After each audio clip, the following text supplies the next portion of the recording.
हम थोड़ी देर माखन भैया से गुरु ज्ञान की बातें सुनते हैं, जो इतने मन और भाव से अपने को बातें बताएंगे, वो भी सुनना जीवन में बहुत जरूरी है। उसके बिना भी हम नहीं कर पाएंगे। भजन के साथ साथ वो भैया जो हर हफ्ते बोलते हैं ना, वो अंदर तक अपने मन को प्रभावित करता है कि जीवन में क्या क्या चीजें जरूरी है, क्या क्या बातें बताते हैं। तो वेलकम माखन भैया आपका। तो मैं अपने सब रामदेव बाबा का ही नमस् बताऊंगी। नमस्कार सभी को। नमस्ते भैया। आज मैं थोड़ा सा नया विषय लेकर आया हूँ। ये हमारे अमेरिका के अंदर एक आईसीसी करके संस्था होती है, इंडियन कल्चर कमेटी। तो वहाँ साप्ताहिक रूप से कुछ विचार विमर्श चलता है। तो पिछली बार मैंने वहाँ पर एक विषय रखा, भगवान श्री कृष्ण वो थे और जितनी भी घटनाएं थी उसका आज विज्ञान स्वयं प्रमाणित कर रहा है। तो मैंने कुछ वैज्ञानिक घटनाओं का संकलन किया।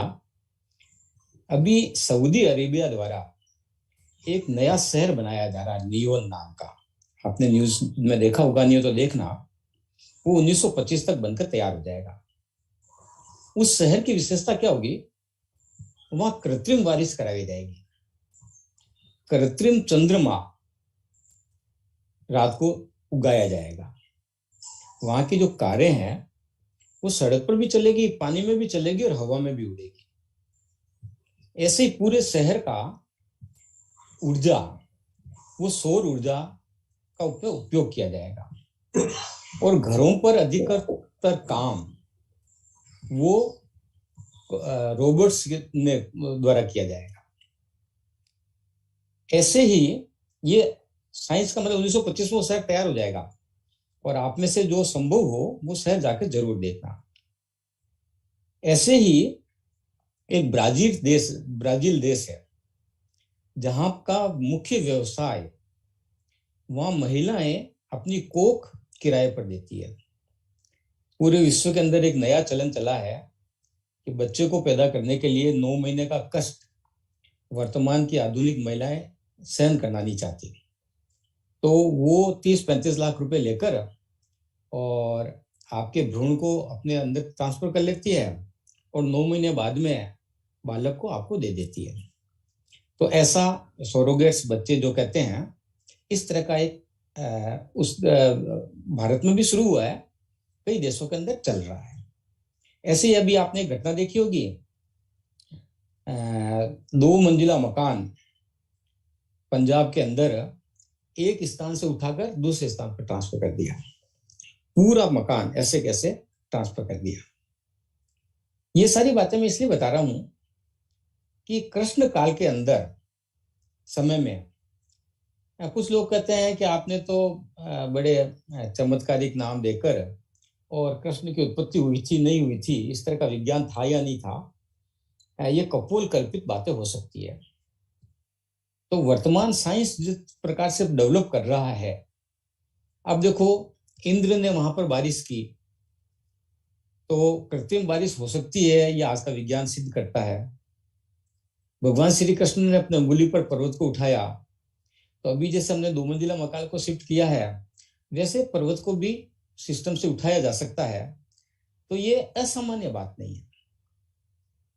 अब उस समय में मुझे ऐसा लगता है, मतलब मेरे पास अभी बहुत ज्यादा ऐतिहासिक प्रमाण नहीं है, लेकिन मुझे ऐसा लगता है कि कंस के विरुद्ध, कंस का जो अत्याचार था, तो उसके विरुद्ध समाज के अंदर एक बहुत बड़ा संगठन काम करता था और उस संगठन के माध्यम से, जिसमें नंद बाबा का बहुत बड़ा रोल और बहुत बड़ा त्याग समर्पित था। अब देखो उन्होंने एक योजना बनाई। उसके पहले, कृष्ण से पहले, 7वें पुत्र को की कोख का ट्रांसफर करना, ये कोई मतलब वैज्ञानिक इसको सत्य मानते हैं, सिद्ध करते हैं, लेकिन वो सहज नहीं है। तो निश्चित रूप से वहां के जो कारागार का जो प्रशासन था, उसमें हमारे संगठन की सेंध रही। वहां के चिकित्सक ने उस कोख को, भ्रूण को रोहिणी के गर्भ में ट्रांसफर किया और रोहिणी ने बलराम को जन्म दिया। वैज्ञानिक इस बात को प्रमाणित करते हैं कि ऐसा हो सकता है। तो निश्चित रूप से उस समय भी किसके वैज्ञानिकों ने ऐसा किया होगा। अब नंद बाबा और राधा इस संगठन के प्रमुख सूत्रधार रहे होंगे। और सबसे बड़ी बात, नंद का त्याग। कृष्ण को जीवित रखना है, उसके लिए अपनी पुत्री का बलिदान। आप एक कल्पना करके देखिए कि किसी भी महिला को कहा जाए कि किसी दूसरे के पुत्र को जीवित रखने के लिए आपके पुत्र का बलिदान कर दो, कितना कठिन काम है। हालांकि वर्तमान युग में भी पन्ना धाय का नाम आपने सुना होगा। उसने महारावल के वंश को बचाने के लिए अपने बच्चे का बलिदान किया।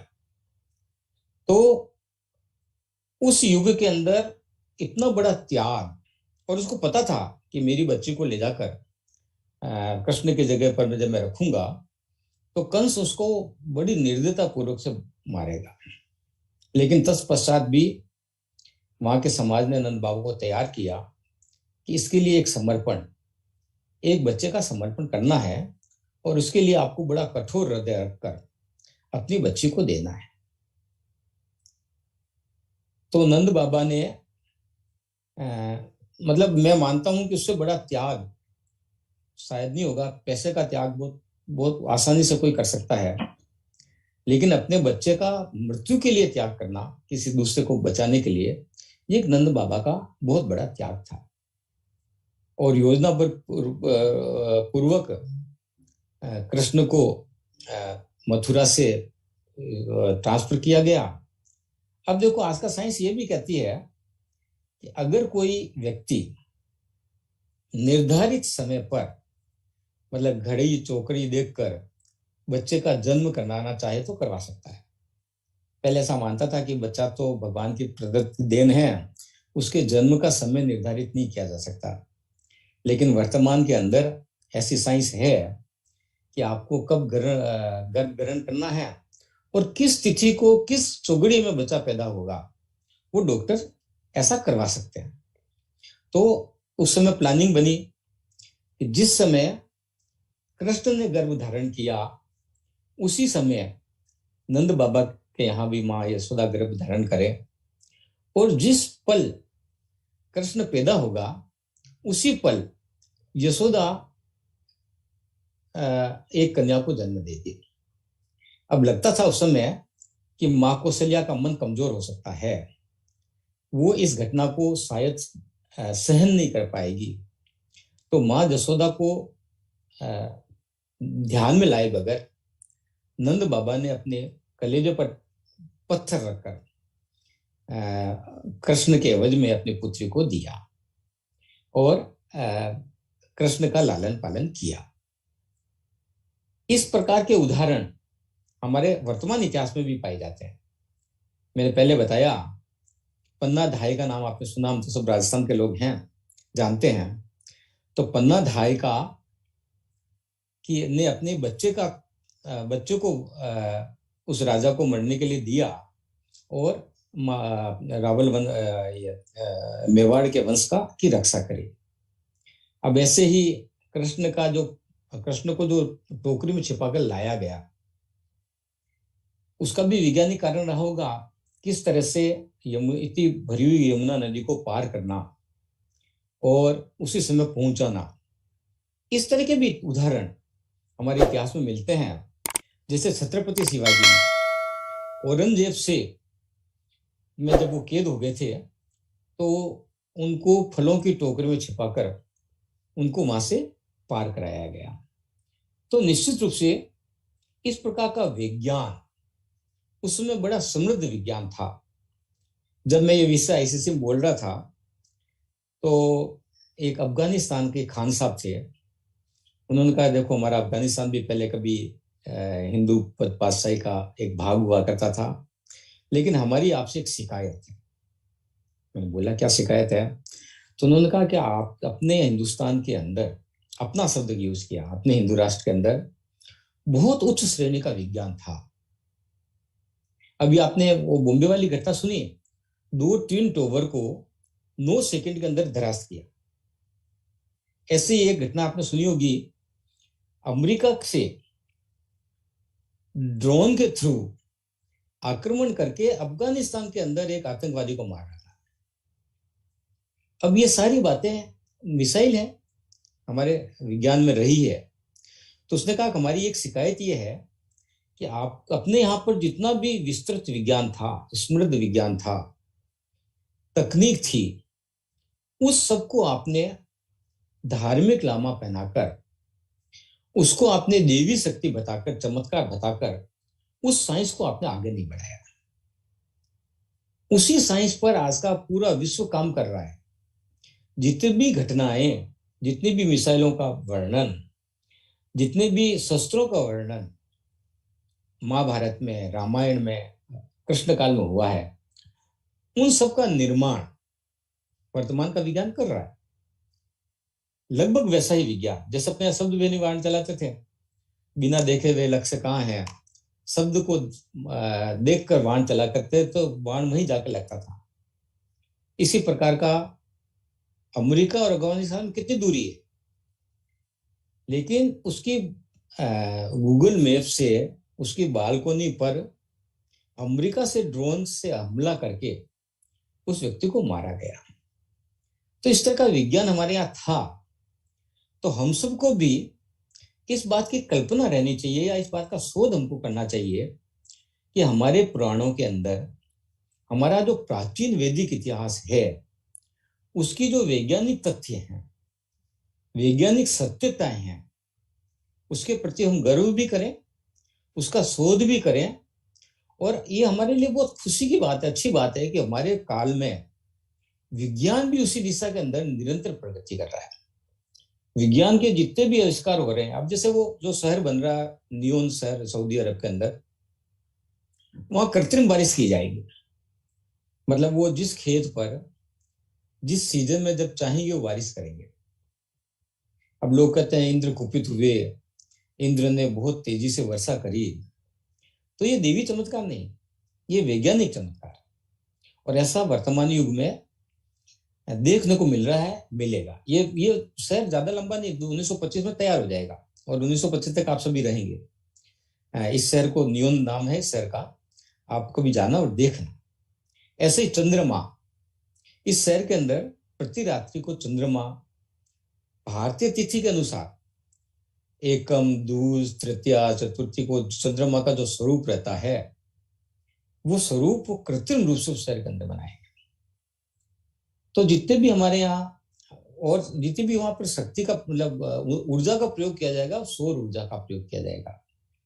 तो हमारे यहाँ पर विभिन्न शास्त्रों में विभिन्न समय पर आया है, जैसे हनुमान जी है तो पवन की शक्ति का प्रयोग किया गया था उनके जन्म के समय।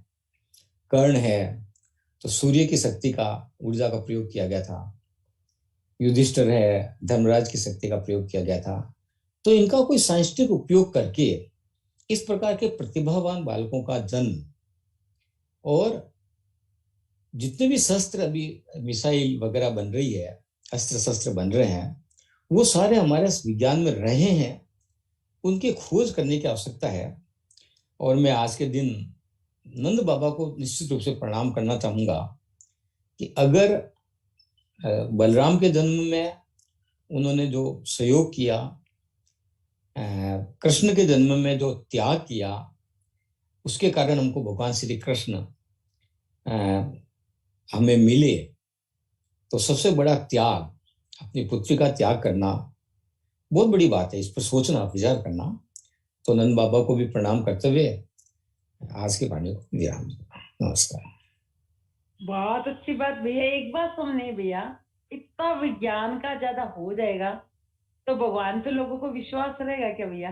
इतना विज्ञान की बारिश जाए जब करवा दो, जो चाहे जैसे कर दो, बच्चों का तो देख क्या विश्वास रहना चाहिए। मतलब जब हमको ये लगेगा आने वाली पीढ़ी को कि सब कपोल कल्पित है, सब देवी चमत्कार है और देवी चमत्कार होता ही नहीं है, अब होता नहीं है, तो विश्वास टूटता है।